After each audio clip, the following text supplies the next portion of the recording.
How to add discount. Okay, unang gawin natin ay bili muna tayo halimbawa ng tuna sandwich. So, makikita mo dito, meron tayo ditong discount. Click mo lang 'yan.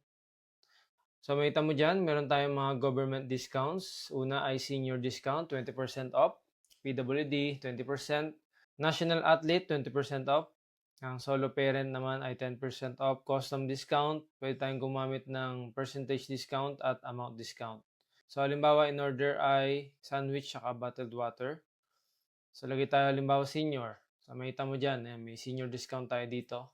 25. Dalawa yung nilagay niya ng discount.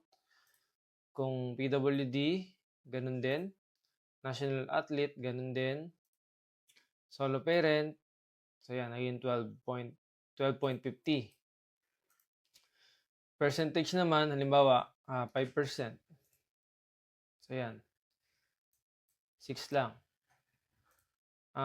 Amount discount, halimbawa 5 piso lang. So yan, 5 piso sa whole order. Pwede ka rin gumamit ng per line item. Halimbawa, sandwich lang yung may discount, senior. So yan, 20. Halimbawa naman, percentage discount, 5% lang.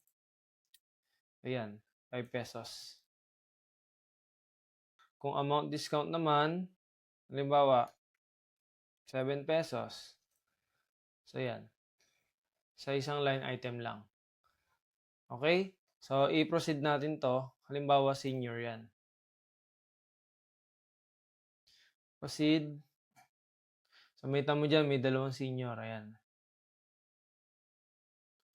Okay guys, ganun lang kadali gamitin ang ating discount sa Merchant Tree.